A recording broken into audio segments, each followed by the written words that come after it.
Bonsoir à tous et bienvenue sur la conf du mercredi. Ce soir, on va parler sport et performance, comme à notre habitude, hein, avec Julien, on va co-animer cette session. Toujours en bonne compagnie avec Pierre Buis, Madine Réunion, expert en cyanobactéries. Et puis ce soir, on a une guest star, on va dire. On a Julien Le Routier qui nous fait l'honneur d'être là. Julien est un préparateur mental avec une approche particulière et dans le cadre du sport et de la performance, la préparation mentale a tout son sens. Il interviendra une ou deux fois en fonction de ce qu'on aura dit. Euh, voilà, et puis Pierre s'occupera de nous présenter les nutriments essentiels et leur impact surtout sur la performance sportive. Allez, sans plus attendre, démarrons la présentation. On commence tout de suite par les freins. Et bien sûr, on va commencer par ce qui contraint la performance en temps normal. On a identifié cinq freins de la performance. On a des facteurs externes, puis des facteurs internes. Et pour les facteurs externes, on a les facteurs, comme on peut le voir, les facteurs psycho-émotionnels, le stress, la pression mentale, le manque de motivation, le manque de confiance en soi aussi, l'altération de la concentration et de la régularité. Je vais laisser la main dans un instant à Julien pour nous parler de ça, sur les facteurs justement un peu limitants, on va dire les facteurs psychologiques et psycho-émotionnels. Et ensuite, on a un autre facteur externe qui est hyper important, c'est une programmation inadaptée ou mal individualisée. Ayant été pendant 20 ans coach sportif, je connais bien la problématique pour l'avoir et vécu et aussi de temps en temps, l'erreur est humaine, donc j'ai aussi raté quelques préparations. Donc c'est hyper important, ça vient rarement de l'athlète lui-même, sauf s'il n'écoute pas le coach. Mais voilà, il peut y avoir des éléments importants à mettre en place et puis bah, des fois on peut passer à travers. Donc on démarre avec les facteurs externes. Julien, tu peux prendre le relais sur ces facteurs psycho-émotionnels et nous en parler un petit peu? Très bien, tout à fait. Bonsoir à toutes et à tous. Très heureux d'être parmi vous ce soir. Écoute, tu l'as bien évoqué, donc les facteurs externes et internes. Disons que notre mental, ce serait un petit peu comme si on avait une boîte, un puzzle. Et on se dit finalement, on a beau avoir toutes les pièces, on sait qu'on les a. Si on ne pose pas une stratégie claire sur ce qu'on souhaite obtenir à l'arrivée, on a difficilement un résultat. Et tu parlais donc un peu, tu en as cité quelques-uns, de fait d'avoir finalement une clarté mentale et vraiment prépondérant à la bonne poursuite d'un objectif et d'arriver à ses fins sur ce qu'on a vraiment envie d'obtenir. Donc le fait de finalement poser sa clarté, apporter de la clarté à ses objectifs, à ce qu'on a envie de faire, penser finalement pour mieux agir. Tu comprends?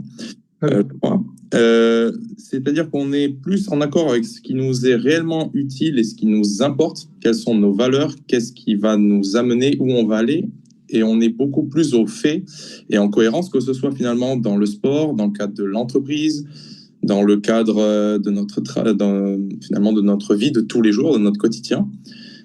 C'est des sujets qui sont importants, et qu'on soit un sportif ou un dirigeant, le fait de se poser ces questions en amont nous permet d'obtenir beaucoup plus de performance.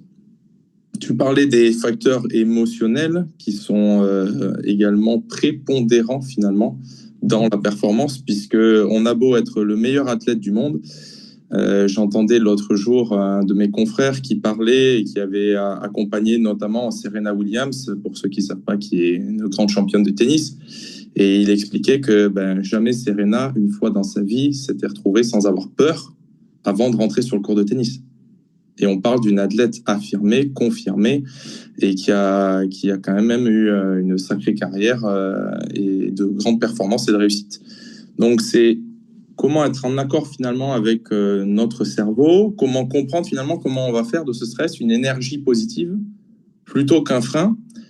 Et on a souvent du mal à avoir cette réflexion tout seul, parce qu'on se retrouve à un peu subir les situations, on n'a pas forcément conscience de ça. Et au moment important, donc on souhaite prendre la parole par exemple en public, ou qu'on souhaite, quand on est sportif, appréhender une compétition, savoir comment on souhaite agir pour éviter d'être dans finalement une tétanie et qui va brider notre performance. Et en parlant de performance, la réelle performance, c'est ce que tu disais, c'est toi, tu as fait 20 ans de sport, Geoffroy, donc tu sais de quoi je parle. C'est pas être bon un jour et le lendemain être mauvais et puis le surlendemain être nouveau bon. Non, c'est être plutôt régulier et aller chercher une performance régulière, beaucoup moins aléatoire, hein, et agir finalement en adéquation avec le fonctionnement de notre cerveau. On a souvent on prend les choses un peu comme ça vient et on se dit bon bah c'est pas grave, je vais y aller au talent. J'ai souvent entendu cette phrase par rapport aux sportifs que j'ai pu accompagner. Et le talent, c'est bien, mais c'est pas quelque chose de durable. Donc, c'est bien de la sortir avec des choses beaucoup plus concrètes et dans le temps, de construire finalement des habitudes qui vont nous être profitables et nous permettre de réitérer cette performance en temps. Super, merci beaucoup. Et tout à l'heure, je te redonnerai la main. Tu pourras peut-être nous donner deux, trois tips justement pour nous aider à pas faire l'exploit, ce qu'on appelle nous la performance dans le jargon un peu familier, la performance du jour J, parce que moi j'appellerais plutôt l'exploit. Voilà. Mais effectivement, la performance, elle se travaille sur le long cours et peut-être que tu nous donneras des petits tips tout à l'heure. Avec grand plaisir. Ouais, super. Alors, continuons dans les facteurs. On a vu les facteurs donc externes, hein, les facteurs psycho-émotionnels et puis la programmation inadaptée. Et puis, on a également les facteurs internes. Alors, le facteur interne, principalement, bah, c'est le manque de récupération ou le surentraînement. Si vous êtes un petit peu sportif, bah, la récupération, elle se fait par le sommeil ou par la limitation de l'entraînement avec des temps de récupération entre deux. Donc voilà, donc c'est bien écrit, hein, trop de sport ou pas assez de repos, on a toujours les vagues physiologiques qui sont présentes. Ensuite, on a ce qui est du ressort du déséquilibre nutritionnel ou les carences nutritionnelles. Si c'est pour citer un exemple, hein, et je vais prendre le mien pour pas parler de quelqu'un d'autre. Moi, j'ai toujours été gourmand et quand je faisais des compétitions de judo, que ça se passe bien ou que ça se passe mal, après un régime, je finissais dans les fast-foods parce que ça faisait du bien, il fallait récupérer de l'énergie. Autant vous dire que c'était pas la meilleure solution. Mais c'était bon ou pas, mais c'était pas la meilleure solution. Donc voilà, si on fait ça avant les compétitions, on peut comprendre que on peut avoir des déséquilibres métaboliques et donc bah, sur un marathon, on peut avoir des troubles gastriques, sur des distances plus longues également.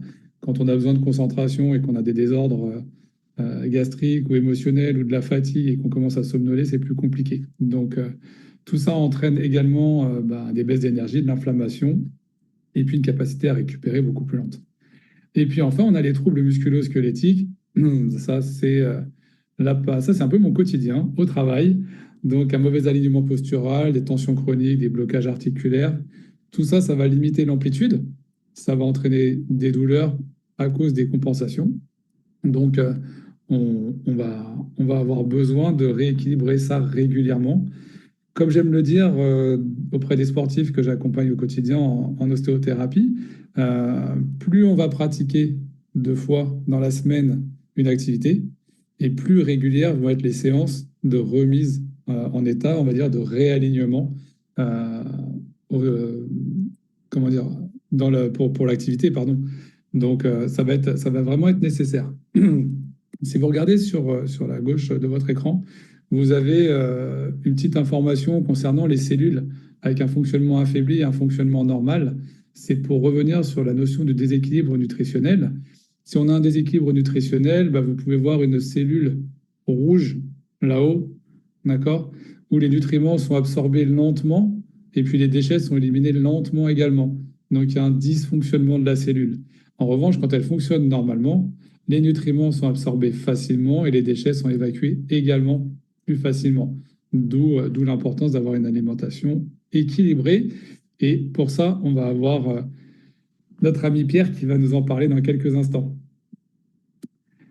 Pour répondre aux besoins énergétiques, bien sûr, on revient sur cette notion d'alimentation. On a besoin de respiration, on a besoin de s'alimenter correctement. Et l'apport énergétique aux cellules, il est essentiel.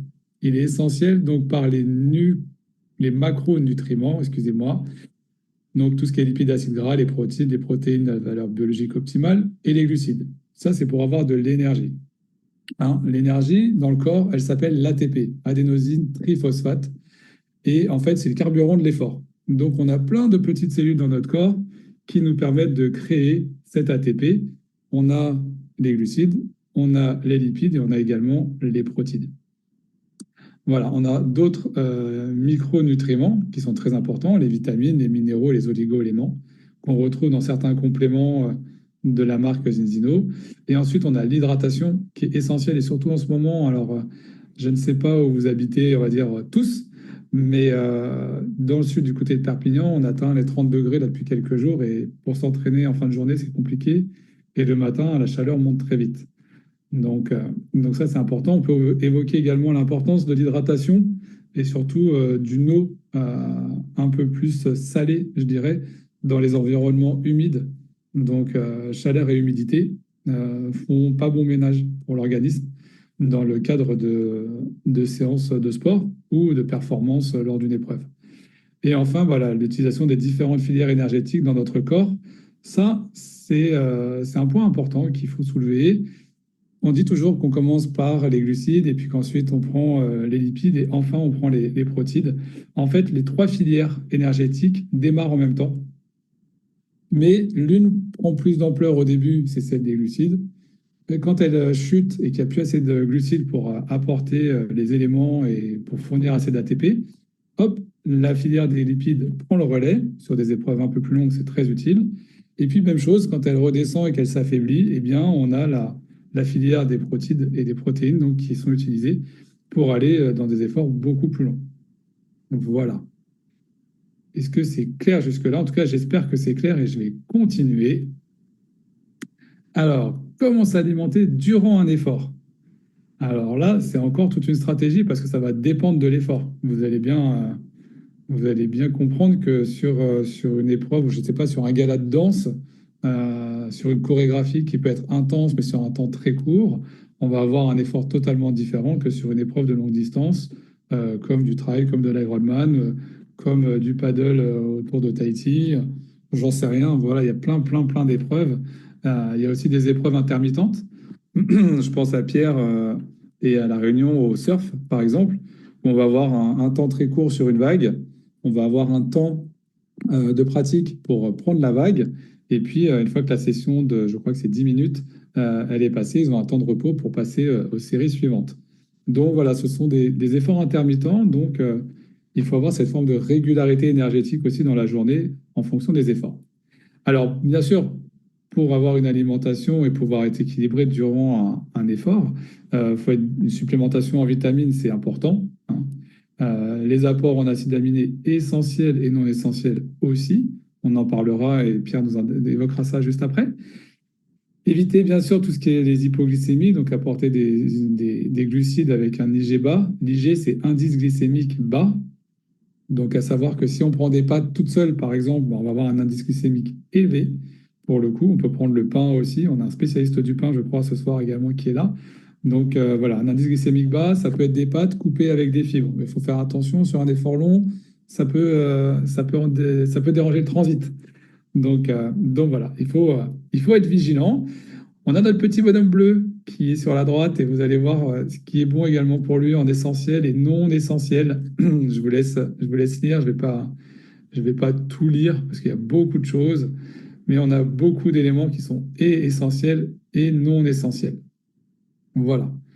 Euh, hop, je regardais en même temps le chat, c'est-à-dire savoir s'il y avait des questions. N'hésitez pas, si vous avez des questions, je le rappelle, si je ne l'ai pas dit, je le dis maintenant. N'hésitez pas, si vous avez des questions, vous les posez dans le chat. D'accord? Ça évitera d'avoir un brouhaha et trop de micros ouverts en même temps et de ne pas s'entendre. Donc, n'hésitez pas, posez vos questions dans le chat. Ensuite, passons à la slide suivante. Comment préparer une épreuve? Alors ça, c'est toujours un sujet délicat.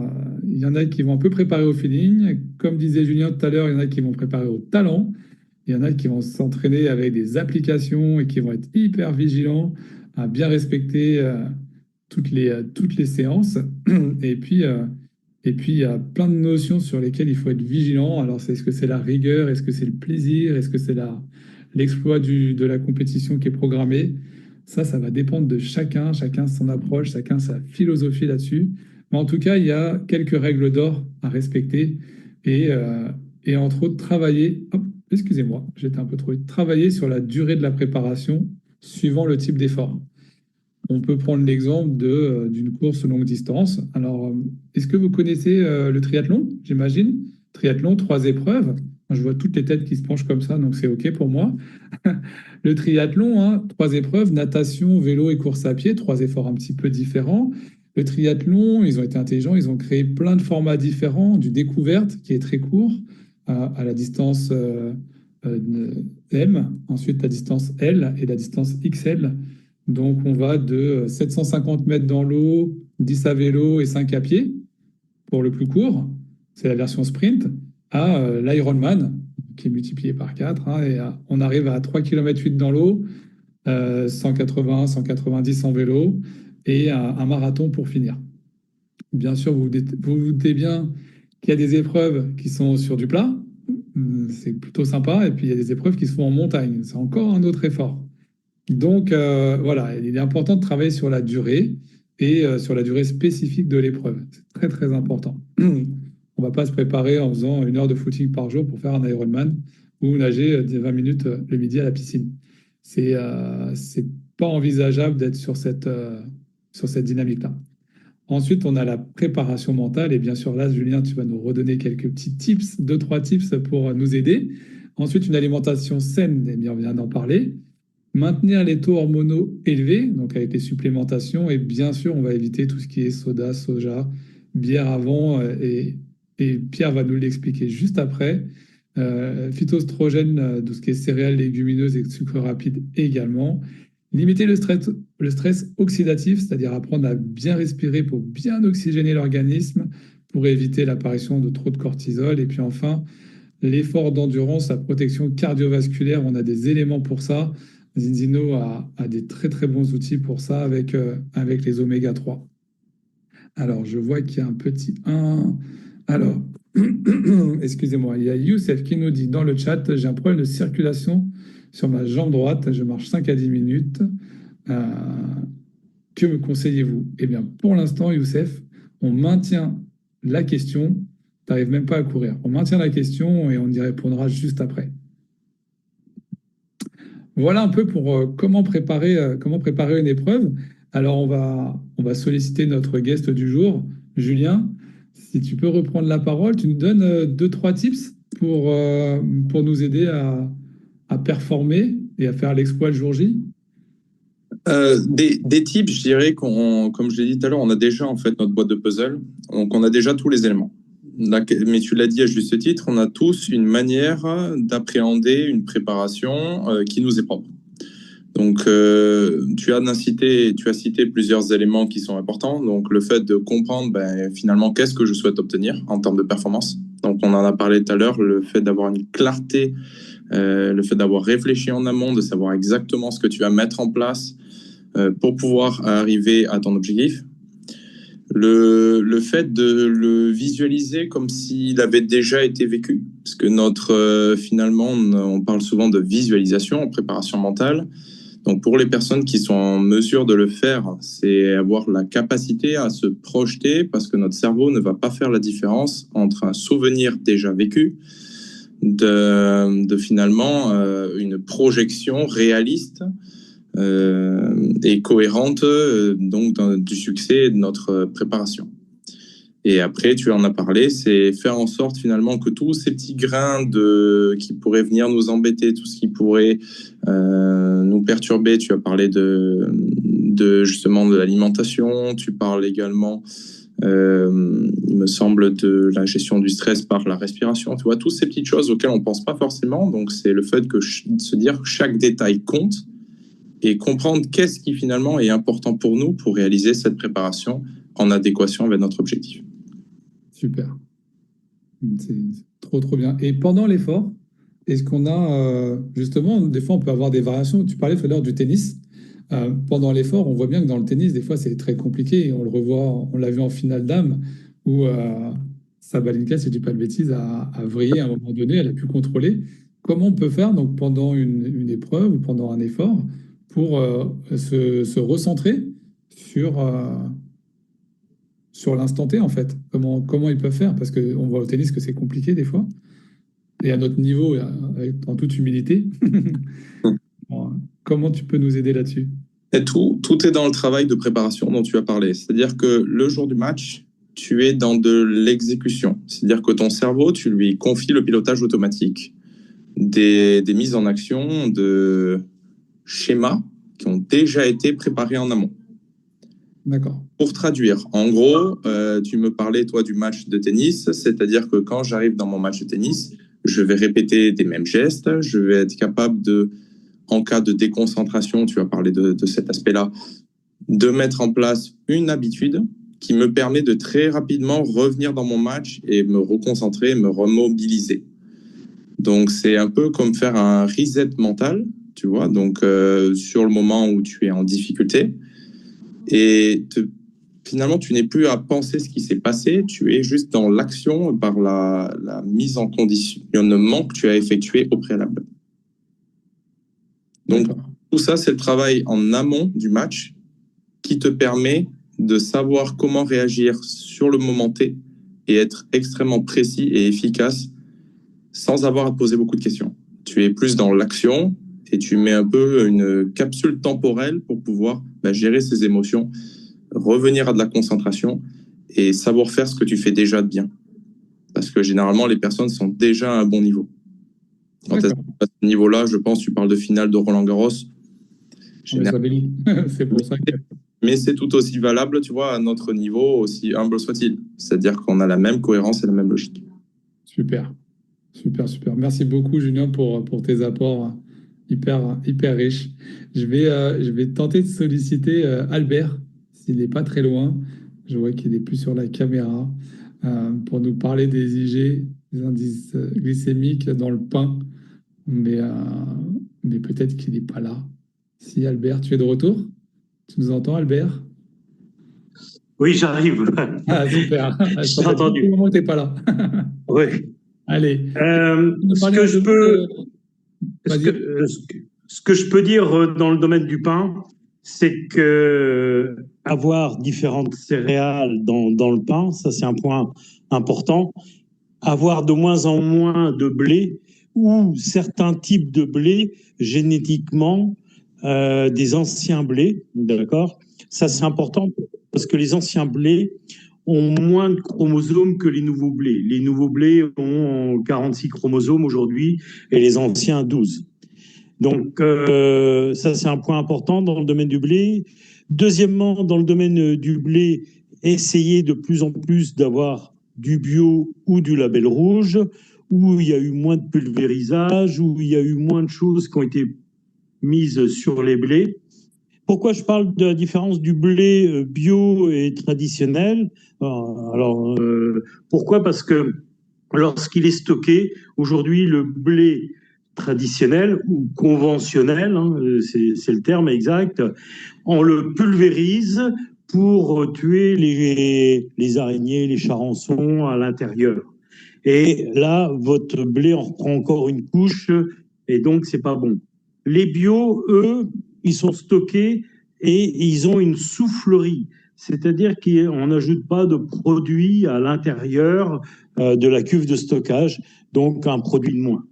Donc voilà pour le blé, c'est la même chose pour certains types de céréales.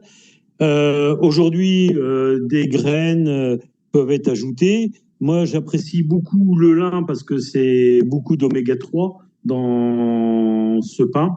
Et donc, c'est un autre apport naturel qui est important. Le sarrasin, qu'on trouve de plus en plus en Bretagne, et d'où est son origine aussi, mais c'est une forme de blé, le sarrasin. Donc voilà, aujourd'hui on a de plus en plus d'éoléagineux et de protéagineux dans certains types de pain. Donc après, on y met des lentilles de corail si vous voulez, hein, c'est pourquoi pas. Vous y mettez certaines céréales. Autrement, j'ajoute un point qui peut être intéressant, mais qui est souvent à titre décoratif, les graines de sésame, les graines de pavot, des choses comme ça. sont plutôt à titre de décoration anecdotique ou un petit peu de temps en temps. Mais je suis pas sûr vraiment qu'elles apportent un côté nutritionnel. Ça, D'accord. voilà. Voilà, mais une règle essentielle, privilégier les pains qui sont poussés avec du levain ou mi-levain, mi-levure, mais avec des pousses lentes, comme on fait chez nous, chez Terrabiota, de la pousse lente. Pourquoi? Parce qu'il y a un échange d'enzymes et puis privilégier des pains où vous êtes sûr qu'il va y avoir des fibres dedans. Nous, on fait de la supplémentation de fibres. Ça, c'est un point important parce que le pain blanc, c'est que de l'amidon, c'est du sucre rapide et malheureusement, bah, c'est pas bon pour l'endurance. Vous le savez très, très bien. Exactement. Merci beaucoup, Albert, cette information sur le pain, parce qu'on aime bien le pain, mais il faut faire attention. Alors, maintenant, c'est comment récupérer après une épreuve. Eh bien, on a toujours un petit peu les mêmes informations. Il y a le côté biomécanique, comment gérer l'inflammation, et puis balance acido-basique, et qui est essentiel. Alors, on peut voir ça à gauche. On a également la petite balance qui est sur la droite de l'écran. Vous allez voir que si on récupère avec de la viande, des pains qui sont moins bons, du fromage, du gras, des saucissons, du coca, des sodas et toutes ces choses-là, bien sûr, on va aller sur un déséquilibre acido-basique et les inflammations risquent d'arriver. Donc, c'est pas top. Autant privilégier les aliments plutôt alcalins comme certains fruits, légumes qui vont être bénéfiques pour nous. Et bien sûr, toute la partie donc mécanique avec la partie étirement, ostéo, hein, kiné, ça peut être aussi utile en fonction du type d'épreuve. L'hydratation, l'oxygénation, bien récupérée, évidemment. Je fais une petite parenthèse sur l'aspect étirement. Il y a plein de théories sur les étirements. Il faut les faire avant l'entraînement, il faut les faire après l'échauffement, il faut les faire à la fin de l'entraînement. Euh, Toutes ces règles-là sont valables en fonction de l'effort qu'on va fournir et en fonction du type d'effort qu'on va fournir. Je ne vais pas m'éterniser dessus parce que ça peut être un peu compliqué, mais voilà, les trois options sont possibles. La moins intéressante reste quand même celle qui est l'étirement après l'échauffement, parce que le but de l'échauffement, c'est de mettre en tension les fibres musculaires pour leur demander un effort particulier. Si on les étire juste après les avoir échauffés, les avoir mis en tension, ça n'a plus de sens. Le but de l'étirement, c'est justement de les faire récupérer et de les soulager, de les détendre. Donc, nous, le but, c'est de les mettre en tension avec l'échauffement. Donc, l'étirement après l'échauffement, ça n'a pas trop de sens. Voilà. Ensuite, l'évacuation des lactates. Bon, bah, ça, c'est toujours pareil, c'est lié à l'hydratation, l'oxygénation. La régénération cellulaire, faut prendre attention, bien sûr, à ce qu'on mange. Et puis, enfin, les cycles de l'urée. Là aussi, c'est comment bien s'hydrater, comment bien nettoyer l'organisme avec une bonne eau, les bons outils. Donc voilà, là, c'est vraiment les éléments essentiels de la récupération.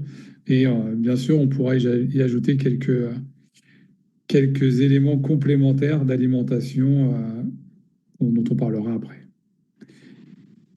Les solutions pour que tout se passe bien pendant la performance, avant, pendant, après, eh bien voilà, on revient dessus, hein. L'hydratation, essentielle, bien sûr, la prévention, le traitement et les soins, on revient sur les trois paramètres dont on vient de parler. Donc, on en revient à l'idée de privilégier une eau filtrée, une eau plutôt alcaline, une eau ionisée négativement pour qu'elle soit antioxydante.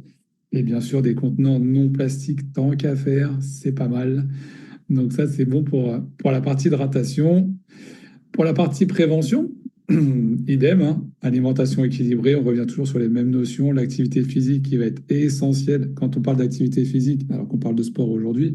C'est-à-dire que même si vous êtes coureur, vous pouvez aller faire du roller, vous pouvez aller faire du tennis, il faut avoir d'autres techniques, d'autres approches pour ne pas être spécialisé et ultra spécialisé. Et la diversification, elle est hyper intéressante pour la mobilité articulaire. Donc voilà ce qu'on évoque dans la notion d'activité physique. La gym d'autocorrection articulaire, alors ça, j'aime le mettre parce que c'est une approche que j'ai mis en place via la méthode Dorn et des techniques d'autocorrection. Donc c'est comment apprendre à se manipuler tout seul pour ne pas avoir à venir chez un ostéo en urgence. Donc c'est du préventif. Ça, c'est hyper intéressant. Euh, je vous donnerai les informations pour ceux qui le souhaitent. Ensuite, hein, bien sûr, un sommeil réparateur tant que faire se peut. Voilà, et enfin, on a les traitements et les soins, bien sûr, kiné, physio, ostéo, les étirements, bien sûr, et puis toujours cette notion de repos pour la récupération. Et puis, on arrive à un élément qui est hyper important qu'on a en bas, bien sûr, c'est en vert, bien sûr, c'est logué. Bien sûr, on va parler d'oméga 3, on va parler de nutriments, d'acides aminés, de fibres, d'oligo-éléments, de pigments complémentaires. Vous savez peut-être pour certains de quoi on va parler. Mais là, moi, je me tais, je laisse la place à notre spécialiste Pierre qui va nous parler de chaque élément qui vont permettre l'optimisation métabolique pour la performance. Donc, Pierre Bus, c'est à toi. Je te laisse nous parler de ces 5 éléments qui sont prépondérants pour la performance. À toi, Pierre. Il faut que tu remettes ton son. Remets le micro. Julien, si tu peux remettre le micro à Pierre. Ouais, c'est ce que j'essaie de lui. Ah, C'est bon, Pierre. Voilà. Merci Julien pour le micro, parce que sans micro, c'est difficile de causer, hein. Bonsoir à toutes et tous qui sont présents. Tu as parlé de beaucoup de choses, Geoffroy, très intéressantes. Et là, concernant tout ce qui peut nous apporter des solutions efficaces pour performance et pour rester en bonne santé, bon, Zinzino a des réponses vraiment très larges et efficaces et scientifiquement prouvées. Alors, en premier, le premier des super-aliments, bon, on va parler de l'eau, hein, puisque c'est indispensable. Chacun, nous avons un besoin hydrique qui est différent, oui. Et là, il y a des erreurs à ne pas faire, et malgré tout, beaucoup de sportifs le font. Et moi, perso, je suis issu des sports de combat, et tous les sports de combat à catégorie de poids, bon, avant de passer sur la balance, les sportifs, ils prennent beaucoup de diurétiques, ils perdent de l'eau, donc ils perdent du poids. Mais bon, quand on est carencé en eau sur le ring, c'est chaud, quoi. Voilà, donc l'eau, et ça c'est pour les sports de combat, oui, mais pas que. Les hyperthermies en athlétisme, j'en ai vu sur du 10 000 et tout, c'est impressionnant, hein. Donc voilà pour l'eau. Ensuite, donc là, macro et micronutrition pour les sportifs, mais pas que pour eux, mais c'est le thème de ce soir, hein. Donc en termes de nutrition, tout à l'heure, tu as parlé des pâtes. Et les pâtes, ouais, en fonction du mode de cuisson, c'est tout à fait différent. C'est-à-dire que des pâtes qui sont cuites de manière al dente, donc un peu dure, oui, parce que l'assimilation va être lente et tout ça. Si les pâtes sont trop cuites, ça devient des sucres lents. Donc, un shoot de glycémie, le pancréas, il est obligé de produire un maximum d'insuline, pas bon. On fait le yo-yo. Voilà. Et idem pour un sportif sur n'importe quel type de course à pied qui se tape un coca avec un shoot de sucre, il risque ce qu'on appelle une hypoglycémie, réactionnelle. C'est-à-dire qu'une fois que les sucres sont consommés, boum, hypoglycémie, pas bon du tout. Donc, à gérer, je ne sais plus qui a parlé de ça, en amont des épreuves, le stock de glycogène, parce que effectivement, pour le cycle de Krebs et pour nous produire de l'énergie, il nous faut du glucose, le premier carburant. Et le glycogène, il est stocké dans le foie et dans les muscles et distribué au fur et à mesure du besoin. Donc, idéal. Il n'y a pas de shoot de glycémie. Et donc, pour parler de ça, bon, ben, je suis obligé de faire référence à mon cheval de bataille depuis plus de 28 ans, où quand on regarde sa composition, alors là encore une fois, c'est pas vrai que pour les sportifs, c'est pour tout le monde, mais en particulier pour les sportifs. Protéines, lipides, glucides, vitamines, oligo-éléments, pigments, etc. Et très exactement ce qui correspond à notre fond nutritionnel. Bon, pour les sportifs, c'est un peu différent, parce qu'ils ont des besoins nutritionnels supérieurs, et bon, ils savent, j'espère, les gérer en termes de quantité, et selon l'effort à fournir, et en fonction de l'épreuve sportive. C'est tout à fait différent sur un sprint sur 100 mètres où ça dure pour les meilleurs aux alentours de 10 secondes, et sur un trail ultra comme ici à La Réunion, le Grand Raid, où on est sur 180 km minimum, et sur 24 heures à peu près. Hein. Donc là, ça se gère différemment. Et alors, pour tout ce qui est au-delà d'une heure de course, il faut savoir que le système digestif, il a droit à zéro énergie.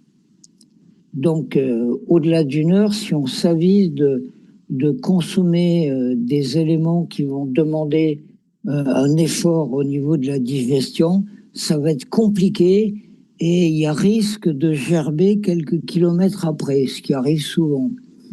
Donc là, la fameuse spiruline, surtout celle que nous produit Zinzino, hein, avec les éléments qu'elle contient, comme j'ai dit, hein, l'ensemble de ce que nous avons besoin, elle va apporter les éléments fondamentaux. En particulier les protéines, mais pas que. Les oligo-éléments, comme entre autres potassium pour éviter une hypocalémie, par exemple, ce qui arrive souvent. Et c'est pas le hasard si les tennisman, au changement de côté, bouffent des bananes, hein, riches en potassium. Hein. Et donc voilà, tous ces éléments, et en particulier les oligo-éléments, sur une longue distance, lorsqu'on consomme de la spiruline, qui, je le rappelle, lorsqu'on l'ingère une demi-heure après, tous les éléments sont dans le sang. Voilà, il n'y a pas besoin de passer par le système digestif. Donc, le réassort en protéines, en oligo-éléments, en glucides, glycogène et rhamnose. Donc, pour rappel, assimilation lente, les oligo-éléments, je l'ai dit, les vitamines, l'ensemble des vitamines du groupe B, etc., tout ça se fait très vite, sans problème. Donc, pour la longue distance, en termes de nutrition, on n'a pas fait mieux que la spiruline. Hein. Bon, une boisson isotonique, au stop and go du ravitaillement, des amandes, des figues, des dattes, des trucs comme ça, oui, mais faut se méfier du reste. Voilà. Donc, en termes de nutrition pour un athlète, bon, effectivement, ça se prépare avant les épreuves. Hein. Mais pendant les épreuves, le choix doit être fait en fonction du sport pratiqué. Hein. Voilà. Mais quel que soit le sport, le fondamental, la spiruline. Et alors, dans sa composition, j'ai parlé de pigments. Chlorophylle, caroténoïdes, que tout le monde connaît, mais il y en a un. C'est le flacon bleu qu'on voit sur le visuel, la phycocyanine. Cyan en grec, c'est le pigment bleu de la spiruline, Et c'est pour ça qu'on l'appelle une algue bleue. Alors, ce pigment, à lui tout seul, et là, on a la quintessence de la nature, quoi. Et pour un sportif en particulier, pas que pour lui, mais en particulier pour lui. Pourquoi?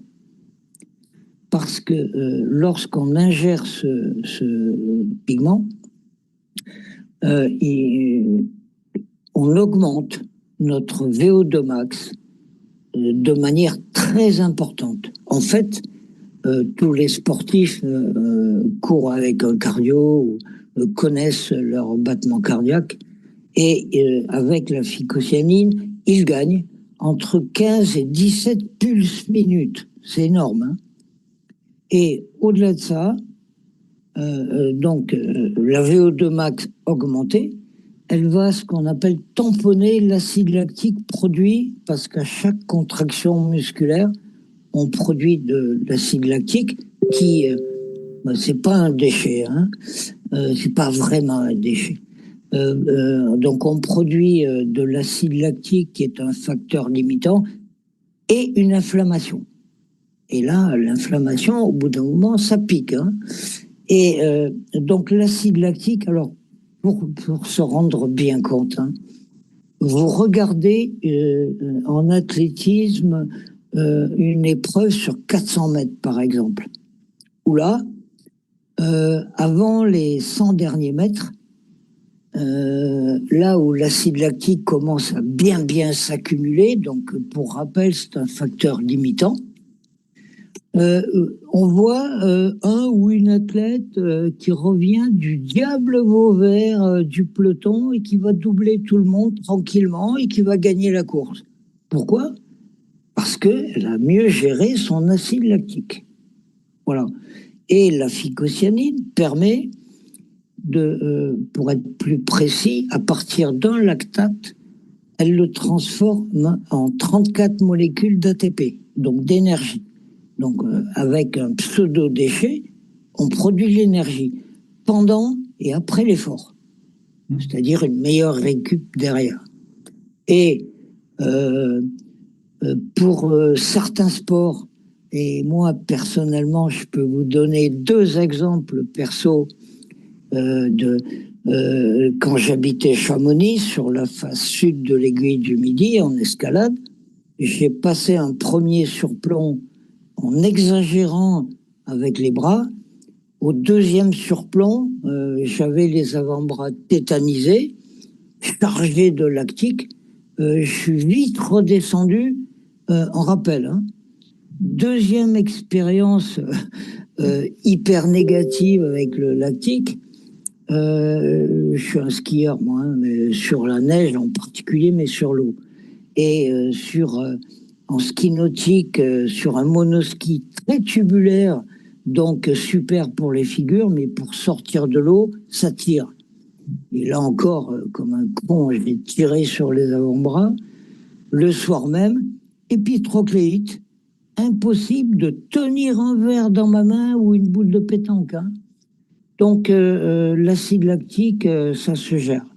Et c'est pas évident. Et il y a certains sports de combat, comme le judo ou le jiu-jitsu, ou les saisies, ça dure et tout ça. Bon, on accumule. Donc la phycocyanine pour tous ces sports, je vais pas parler de panacée, mais c'est quand même un apport incommensurable pour un sportif. Thomas Sipierre, qui doit être présent sur le Zoom ce soir, pour rappel, il a été champion de France, le mec de tennis, hein, dans sa catégorie, bien sûr. Et au 5e set, sur terre battue, celui qui est chargé en lactique, il va pas trop filer, quoi, hein. Voilà. Donc, la phycocyanine, pour un sportif, c'est phénoménal. Et pour rejoindre notre ami qui s'occupe des angoisses des sportifs avant, pendant et après, la phycocyanine, pour rappel, parmi la très, très longue liste de ses fonctions thérapeutiques, elle a un effet sur une plus grande sérénité, sur nos capacités mnésiques, donc nos capacités de réflexion, de calcul, et pour l'aspect psychologique, le sommeil réparateur. Où là, pour un sportif, il faut bien le gérer aussi, c'est pas évident. Hein. Et donc, avant une épreuve sportive, bon, ben, l'angoisse commence à monter. Et voilà. Et un exemple personnel aussi, j'ai fait des stages de ski pour améliorer mes performances en slalom. Et effectivement, avant chaque départ, on visualise ce qu'on va faire. Et là, la phycocyanine, grâce à la plus grande sérénité, permet de mieux visualiser ce qu'on va faire. Voilà, donc pour un sportif, là, j'ai fait un condensé, hein, mais j'ai pas tout dit là-dessus, sinon on est là demain matin. Hein. Donc pour un sportif, la phycocyanine, oui, bien sûr. Et sur une simple séance de crossfit qui dure 1 heure et demie, quelqu'un qui prend de la phycocyanine, il va voir immédiatement, s'il connaît son corps, comment il va pouvoir lever de la fonte un peu plus longtemps et récupérer beaucoup plus vite. Voilà. Pour simplifier, j'ai parlé de spiruline pour la micronutrition, oui, la phycocyanine, etc. Mais pour juguler l'inflammation, bon, la phycocyanine, c'est un anti-inflammatoire. Les oméga 3, bon, les oméga 3, alors là, la fonction est beaucoup plus importante. C'est un anti-inflammatoire, oui, mais c'est aussi qui permet à la membrane cellulaire d'être fluide. Donc, de bien laisser rentrer les nutriments et sortir les poubelles. Parce que un sportif, si par rapport à son alimentation, il n'arrive à accéder qu'à 50%, c'est pas bon. Et donc, ces oméga 3, oui, mais la curcumine aussi. La curcumine, puissant anti-inflammatoire, pas que, hein, naturel. Et avec les 300 molécules qui accompagnent la curcumine, des polyphénols très importants, antioxydants, anti-inflammatoires. Bon, pour un sportif, il y a un cumul de molécules que propose Enzino qui sont quasi incontournables, quoi. Incontournables. Et donc, il vaut mieux les connaître. Donc, je vous invite à vous y intéresser et les tester, parce que c'est comme ça qu'on voit les effets de ces molécules. Est-ce que j'ai été suffisamment bref? Parce que sinon, on peut épiloguer longtemps. Hein. Non, tu as surtout été très, très clair. Et je vais essayer de réduire encore plus ce que tu as dit. La spiruline, c'est un micronutriment essentiel pour avoir tout ce qu'il nous faut comme micronutriments, vitamines et tout ce qui va être bénéfique pour l'alimentation du sportif. La phycocyanine, c'est le concentré d'excellence de la performance pour tout ce qui va être cognitif et répercussions métaboliques.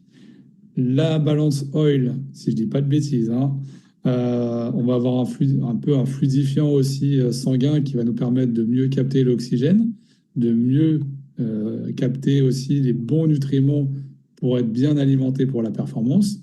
Et ce qu'on appelle le X-Gold, le liquide jaune avec la curcumine croisé avec la pipérine, du poivre noir. Ça, c'est vraiment pour l'aspect anti-inflammatoire et nettoyant post-compétition. Et puis, bien sûr, la carafe Zeddy Water qui est hyper intéressante pour avoir une eau alcaline et ionisée pour bien nettoyer l'organisme de tous les déchets accumulés avant et surtout après l'effort. Est-ce que j'ai bien résumé, Pierre? Oui, mais ça demande beaucoup plus de précision que ça, quoi. On est d'accord. On est d'accord.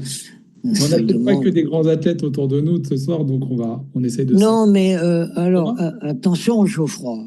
Dis-moi. On parle pas que des champions du monde, hein. Non. Celui qui fait du sport tous les week-ends, un match de foot ou peu importe, un trail, qui va surfer ou quoi, c'est un sportif, celui-là. Et lui, il est concerné aussi, tu vois. Je viens d'avoir un message d'un ami triathlète qui a pris de l'huile et qui prend la FICO et qui a fait une course ce week-end, qui me dit je manque de puissance sur le vélo, ça c'est un fait, mais clairement je récupère beaucoup plus vite et beaucoup mieux, et ce qui me permet d'enchaîner les séances. Donc voilà, Ouais, alors, c'est Geoffroy, sceptique, mais il constate. le pire des triathlètes, c'est les aérones. Parce qu'alors eux, les mecs, c'est des cinglés, quoi. Ouais, c'est pour ça que je disais, Ils amènent le corps dans les derniers retranchements. Et alors, eux, l'avantage, c'est que la moindre modif dans ce qu'ils prennent, ce qu'ils mettent dans leur bouche, ils le voient tout de suite. En général, celui qui fait des erreurs, ça se passe au 20e kilomètre sur le marathon, la dernière épreuve. Alors lui, il paye cash. Mais par contre, celui qui a l'intelligence de se préparer avec ces molécules-là, bon, bah, lui, il est au top, hein. Et d'ailleurs, il y a un Iron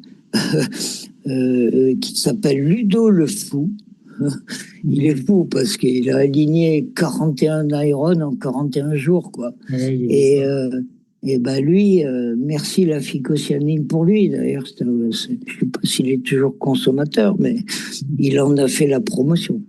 Mais je te confirme qu'effectivement, quand on n'est pas bien hydraté, pas bien alimenté, qu'on prend des petites, des petits gels, boosters et tout ça sur des longues distances, ça peut être très compliqué.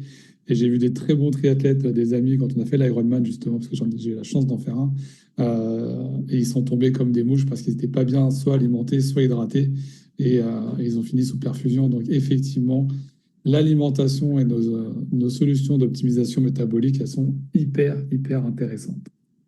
Merci beaucoup, Pierre, pour ces apports, encore une fois, toujours extraordinaires et hyper complets. Si vous... On n'a pas dit grand-chose, hein, c'est dommage. on fait accessible, voilà. Si vous avez des questions, vous pouvez les poser. Et tout à l'heure, je switchais un petit peu, j'ai vu qu'on avait une question. Quel conseil nutritionnel pour entretenir ce premier carburant qu'est le glucose ou le glycogène? Alors, on a une réponse derrière. Qu'est-ce que tu peux donner, toi, comme information, Pierre, dessus? Je repose la question de la part de Céline. Quel conseil nutritionnel pour entretenir ce premier carburant qu'est le glucose ou le stock, c'est le glycogène? Bah, le glycogène, il faut faire le stock avant les épreuves. Et effectivement, en fonction de la pratique sportive, la spiruline sur la longue distance apporte des glucides, donc le premier carburant pour les mitochondries, donc nos énergies, sous forme de glycogène et rhamnose, donc des glucides à assimilation lente et délivrés au fur et à mesure du besoin pour éviter une hypoglycémie réactionnelle, hein, dont j'ai parlé tout à l'heure, quoi. Donc, glycogène, ça se prépare avant et pendant, en fonction de l'épreuve. Après, quand on tape dans les graisses, bon, ça va, mais c'est quand on arrive à taper dans les protéines, là, ça peut être un problème. Exactement. Et ben voilà, merci pour tous ces apports, c'était encore une fois très riche. On va passer à deux témoignages. Vous allez voir. Alors, Salut Ronan, voilà. écoute, tu te présentes. Je m'appelle Ronan Herzog, j'ai 22 ans, je fais de l'athlétisme et ça va faire 3-4 semaines que je prends Natura Sport Natural Blue Sport. Et donc, au bout de 3 jours de prise, j'avais une compétition. J'ai fait un entraînement qui était assez léger, donc on ne pouvait pas donner de résultats sur ça. Mais sur la compétition, j'ai eu 100 mètres, 200 mètres et 400 mètres dans la même journée. J'ai fait les 100 mètres de ma thèse qui m'est passé. Et dans l'après-midi, j'ai fait 400 mètres. Et j'ai enchaîné 220 minutes après 400 mètres. Et j'ai fait un de mes meilleurs temps de la saison sur 200. J'ai fait le 400 mètres en 53-38. J'avais fait mon meilleur temps là, mais je l'ai battu déjà depuis. J'avais pas les mêmes sensations sur le lactique à la fin. J'étais beaucoup plus, j'étais moins ralenti au niveau des gestes, là, donc un peu plus léger. Et ce qui m'a permis de battre mon record sur ce jour-là. Et ensuite, j'ai enchaîné le 200 mètres 20 minutes après. J'ai eu le temps d'un petit peu 20 minutes pour récupérer et j'ai enchaîné. Et je fais 24-30 aussi dessous. Et après, sur tous les autres entraînements, que ce soit le lactique, le travail d'aérobie, le travail musculaire, j'ai plus aucune courbature. J'arrive à récupérer assez rapidement. Même le soir, en pleine séance, quand je suis chez moi, je me sens pas fatigué. Alors qu'avant, je me sentais plus lourd, en plus j'en étais etc. J'arrête le témoignage ici pour pouvoir passer au second, mais entre les deux, je vais évoquer ce qu'on voit en bas de l'écran et de la vidéo. On voit Natura Blue, c'est l'ancien nom de la marque Xelis, et qui aujourd'hui, sur la partie phycocyanine, a été repris par Zinzino. Et il est important de vous informer d'une chose, c'est que la concentration à l'époque de Natura Blue était de 3 grammes au litre, si je ne m'abuse. Quand j'ai découvert il y a quelques mois, pardon, la phycocyanine, on était à 14 grammes par litre. Et lors de la convention annuelle qui s'est faite en France le week-end dernier, on a appris que la concentration était passée à 20 grammes par litre. Donc, si les effets étaient bénéfiques à l'époque avec 3 grammes par litre, je vous laisse imaginer ce qu'il en est aujourd'hui. Il faut savoir également que Zinzino a bien sûr le label Sport Protect, c'est-à-dire que c'est un produit qui est non dopant. Donc, c'est comme c'est un produit naturel, il est non dopant. C'est hyper important si vous voulez en parler aux sportifs autour de vous. Voilà, je passe au second témoignage. Alors, Marc, est-ce que tu peux nous dire quel âge tu as? J'ai eu 60 ans cette année. Voilà. Alors, est-ce que tu peux nous expliquer un petit peu qu'est-ce que t'a procuré le Natura Blue depuis que tu le consommes? Ben, déjà, avant de le prendre, j'étais très, très, très fatigué et j'ai eu 2 accidents de travail, donc j'étais au bout du rouleau. Et je ne pensais pas vraiment l'efficacité de ce produit avant que j'en sente les effets au bout de 15 jours. Voilà. Donc déjà, je me suis senti mieux sur le plan physique. Et en plus, je suis diabétique, je pourrais dire j'étais diabétique. Voilà. Donc, de quel type le diabète? Le type 2. Voilà. Donc, tu avais des cachets. Oui, des cachets 3 fois par jour. Oui. Et au bout d'un mois, j'ai ressenti des effets donc bienfaisants et j'ai commencé à baisser les médicaments, en prendre plus que 2, puis 1 et puis plus du tout. Et maintenant, c'est stabilisé. Voilà, super. Qu'est-ce que je veux dire? Est-ce que tu conseillerais de prendre Natura Blue? Ah, ça, oui, bien sûr. Il ne faut pas hésiter, il faut prendre Natura Blue. Voilà. Et qu'est-ce que tu m'as dit? Donc, quand tu as pris Natura Blue, tu as 60 ans, tu m'as dit, j'ai l'impression d'avoir retrouvé quoi? Ben, d'être retourné 25 ans en arrière, à peu près. 25 ans en arrière. Donc, un bon capital. Voilà. Voilà. Des sensations que j'avais plus connues depuis longtemps. Je refais du vélo alors que je n'avais pas la force de le faire. Donc, voilà un nouveau témoignage qui peut inspirer beaucoup des collaborateurs de Zinzino et puis aussi beaucoup de sportifs, beaucoup de non-sportifs, des diabétiques. Et on sait que les produits qui sont développés, les produits naturels, et je rappelle, produits naturels qui protègent les océans, qui sont safe pour les sportifs, voilà, Sport Protect, qui peuvent être halal, vegan. Voilà, il y a énormément de labels qui ont été obtenus par la marque. Et je rappelle encore une fois la notion de concentration. on parle de Natura Blue. Julien, si je dis une bêtise, tu m'interpelles, mais Natura Blue, c'était 3 grammes. Oui, c'était ça. C'était effectivement bien du 3 grammes litre. Et après, on a passé à 5. Voilà, on est passé à 5 aujourd'hui. Enfin, quand moi j'ai découvert il y a quelques mois, on était à 14, puisque c'est X14, hein, c'est ce qui est décrit sur les bouteilles de Xelis encore. Et maintenant, on a été informé là, ce week-end qu'on était passé à 20 grammes par litre. Donc les effets sont d'autant plus bénéfiques. Enfin, des diabétiques, on en a beaucoup autour de nous, on peut en avoir plein d'autres pathologies. Donc avec ce que nous a expliqué Pierre sur les concentrations et l'importance pour les sportifs, on peut aussi imaginer l'impact bénéfique sur les pathologies et les non-sportifs. Voilà pour 2 témoignages. Tac. Alors, bien sûr, la rigueur avec le laboratoire Vitas. Alors, qu'est-ce que c'est que le laboratoire Vitas, hein? C'est un laboratoire norvégien qui collabore avec les plus grandes universités du monde, hein. On parle de Yale, Harvard et j'en passe. Il y en a une dizaine. C'est aussi le laboratoire des athlètes, en tout cas de sécurisation et de protection des athlètes olympiques norvégiens. Donc, c'est un peu notre laboratoire français qui se trouve, si je ne m'abuse, en Île-de-France. Je perds le nom, mais à Châtenay-Malabry. Voilà. C'est un peu le même type de laboratoire. Donc ça, c'est pour les tests sanguins. Et puis en bas à droite, vous avez ce qui est la révolution, le seul et unique outil aujourd'hui qui permet de rendre une phycocyanine 100% pure.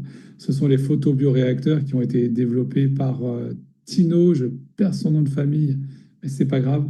C'est celui qui a créé et développé la spiruline en vase clos et en vase, on va dire, ultra protégé. Pour faire simple, traditionnellement, la phycocyanine, elle est développée et elle est cultivée dans des grands bassins qui sont de forme ovale, qui prennent beaucoup de place. Ils sont dépendants de la météo, ils sont dépendants des polluants qui sont aux alentours, des pesticides qui sont aux alentours. La phycocyanine, elle est en contact avec les parois qui sont souvent en plastique ou en plexi. Donc, elles peuvent être souillées par le temps, par la météo, par les polluants et par la dégradation naturelle des éléments de la mer, tout simplement. Donc, c'est pas toujours très sain. Et puis, Tino a développé plusieurs façons de développer, enfin, plusieurs outils, pardon, pour cultiver cette spiruline avec beaucoup d'essais et puis des brevets qui ont été déposés les uns derrière les autres pour en arriver à ce grand aquarium où l'air est filtré, l'eau est filtrée également pour qu'il n'y ait aucun polluant à l'intérieur. C'est géré par l'IA aujourd'hui, l'intelligence artificielle, pour que tous les paramètres internes soient régulés. Et vous voyez des lumières violettes, bien sûr, hein, ce sont les UV qui sont soumis normalement aux intempéries, hein, en tout cas les UV naturels. Le soleil, on ne l'a pas toute l'année, 24 heures sur 24, et puis avec des intensités différentes. Donc là, voilà, il a créé ces photobioréacteurs avec des technologies brevetées qui sont reconnues. Et récemment, il faut savoir que, si je ne dis pas de bêtises, c'est l'OMS qui a demandé à Zinzino de le partager des compléments, enfin en tout cas la spiruline, des échantillons de leur spiruline pour comprendre pourquoi les taux de nutriments internes étaient aussi performants, aussi importants, et pourquoi dans un gramme de spiruline, il y avait plus de protéines que dans du bœuf ou dans du poulet, voire du poisson. Donc, c'est extrêmement, extrêmement intéressant. Et sachez que voilà, hein, Zinzino est la seule marque au monde à avoir ce genre d'outil. Donc, une spiruline pure, parce que la spiruline bio, sachez qu'elle n'existe pas de par les paramètres que je vous ai évoqués juste avant. On passe enfin au test qui est là, encore une fois, l'élément unique et qui fait la singularité de Zinzino, c'est le balance test. Alors, on va tester les oméga 3 et les oméga 6, la vitamine D. Et il faut savoir qu'aujourd'hui, sur plus d'1,5 million de tests que Zinzino a réalisés, on a 97% des personnes à travers le monde, je précise bien à travers le monde, hein, que ce soit en Asie, en Amérique, en Afrique ou en France ou en Europe, 97% des personnes testées sont en déséquilibre inflammatoire. Je vais vous raconter une petite histoire toute récente. Un ami qui qui vend aussi des produits, des compléments alimentaires, m'a dit que ce qu'il avait, c'était exceptionnel. Et je lui ai proposé d'être testé. Et ces tests sont revenus en déséquilibre. Donc, il était très embêté parce il gagne bien sa vie avec ces ventes-là. Mais là, il est très embêté de découvrir que ces produits ne sont pas assez performants, en tout cas pas à hauteur de ce qu'il espérait, de ce qu'il pensait. Ça remet une certaine philosophie en question. Donc, le pauvre, je l'ai mis en délicatesse. On va parler un petit peu de ces tests et puis on va voir comment ça se présente. En bas sur la gauche, vous avez un grand rectangle rouge. Il y a écrit en déséquilibre. Ça ne peut pas être plus clair. Le premier chiffre, ce sont les oméga 6. Le deuxième, ce sont les oméga 3.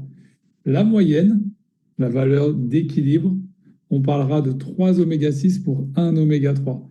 Si je ne m'abuse, là, c'est la valeur de Julien. Voilà, son premier test. Exactement. Vous les connaissez, valeur de protection. On appelle force mentale, mais c'est plutôt l'aspect cognitif et l'impact cognitif. L'indice d'oméga 3, Julien, il était quand même pas mal. Fluidité membranaire, il était légèrement au-dessus. Sachez qu'à 4, on absorbe, à 8, on n'absorbe qu'à moitié, et puis à 12, on n'absorbe plus rien. Donc 12 sur 1, on n'absorbe plus rien. Et puis ensuite, voilà l'acide arachidonique, où il était plutôt pas trop mal.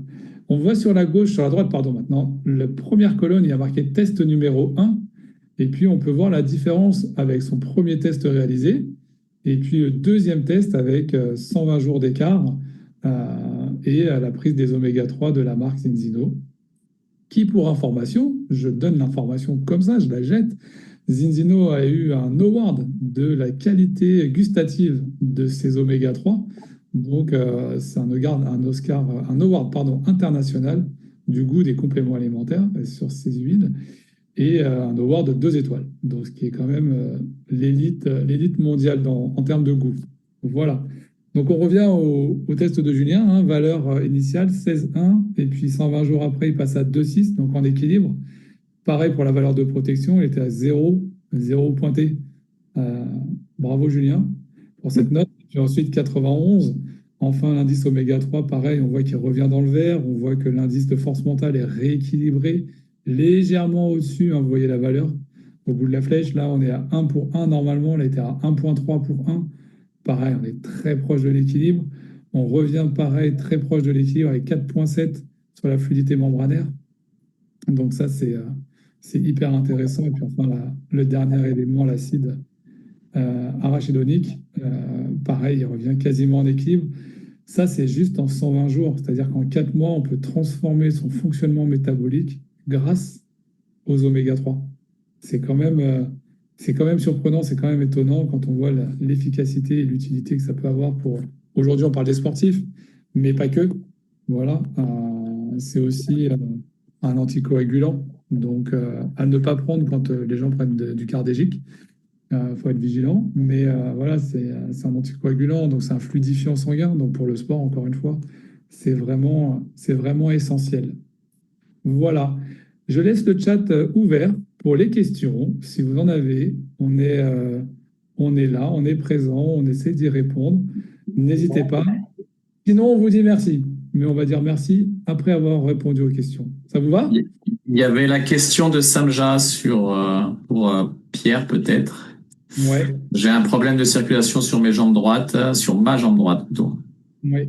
Je marche 5 à 10 minutes dû à les varices et bien né ou bien héréditaire. Conseillez-vous, quoi. Et il n'arrive plus à courir. Ouais. Alors, moi, je vais me permettre là-dessus. Je n'ai pas de réponse. J'en ai pas. Ça sera intéressant de se renseigner. J'en ai pas. Peut-être que Pierre va pouvoir nous aiguiller, nous aider. Pierre? Ah, j'ai coupé son micro. Non, je pense, je suis pas sûr. Oui, je crois que c'est ça. Et hop là. Voilà, c'est mieux avec le micro. Alors, au-delà d'une réponse, j'ai une question à la personne. Est-ce que, il est en surcharge pondérale? 2, est-ce qu'il a de la graisse abdominale en dessous du nombril ou pas?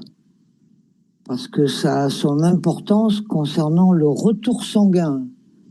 Et est-ce que il met des bas de contention? Est-ce que ils piétinent toute la journée, etc., etc. Parce que le retour sanguin, c'est hyper important.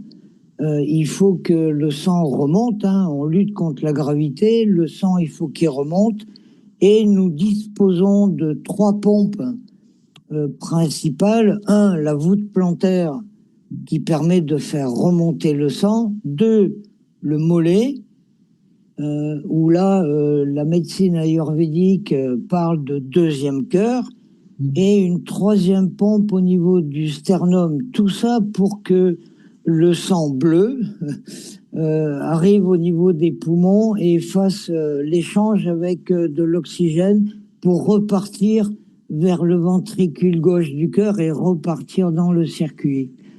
Et en fonction de la chaleur, si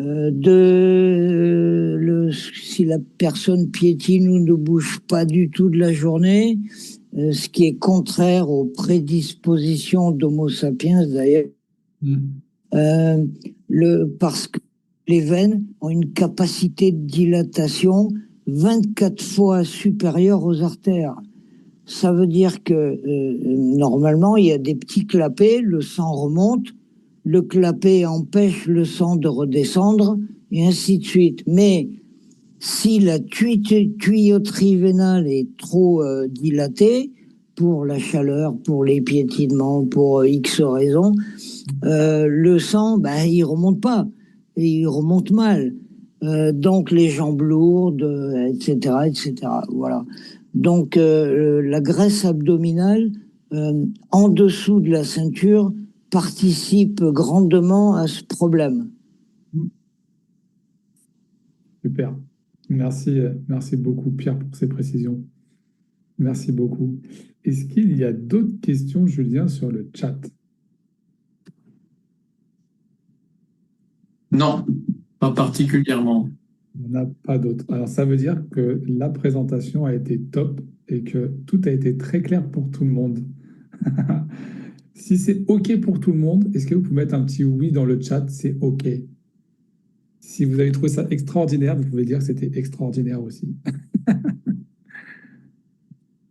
On va laisser un petit peu le temps pour que vous ayez la possibilité d'écrire. Alors, Geoffroy, Dis-moi. Parmi les gens qui sont présents sur ce Zoom, j'ai cru comprendre que Thomas Sipierre voulait faire un témoignage. Thomas Sipierre, comme je vous ai dit, il a été champion de France de tennis. Donc, ce serait bien qu'il se manifeste. Eh bien, s'il nous entend, Julien, tu peux lui ouvrir le micro. Ah, c'est demandé. Eh ben, Ouais. à toi. Bonsoir à tous. Je suis désolé pour la tenue. Par contre, je voulais vous remercier, messieurs, pour ce très beau moment, puisque vous avez apporté beaucoup de clés pour les sportifs. Et effectivement, moi, je suis joueur de tennis. J'étais moniteur de club et coach de joueurs. Et effectivement, j'ai connu ces molécules il y a quelques années. Et ça m'a énormément apporté en termes d'intensité, en termes d'endurance, en termes de récupération et donc de VO2 max amélioré. Et dans le sport, d'avoir une bonne VO2 max, je peux vous dire, c'est très important. Vous êtes tous sportifs, je pense, ici.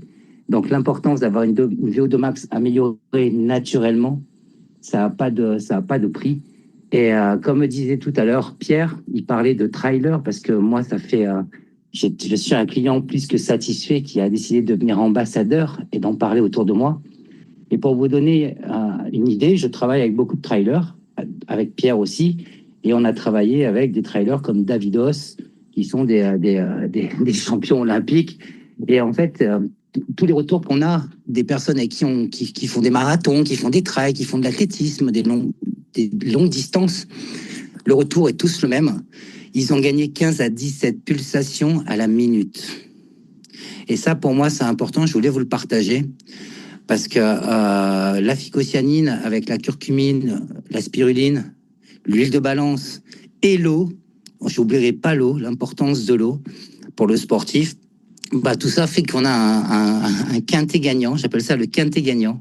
Et je peux vous dire que En tant que sportif, on a besoin de plus que tous les autres. On a besoin d'une meilleure nutrition, on a besoin de mieux détoxifier nos cellules, apporter plus d'antioxydants, mieux les hydrater pour qu'on puisse vraiment aller chercher des performances optimales. Donc, vous avez très bien fait de partager ce message ce soir. Félicitations à vous, messieurs. Merci énormément pour le partage. Et je vous invite tous à vous renseigner et à demander un rendez-vous supplémentaire pour vraiment rentrer dans les détails en fonction de vos besoins. Parce que là, vous avez des solutions à votre disposition qui sont juste uniques. Voilà, c'était mon petit retour de ce soir. Merci, messieurs, en tout cas, de m'avoir permis de parler. Et continuez comme ça, c'était top. Merci beaucoup, Thomas. Merci à toi. Merci Thomas. Et merci, Pierre, de nous avoir relancé sur le fait de laisser la parole à Thomas pour nous faire part de son retour et de son expérience sur le sujet. Merci.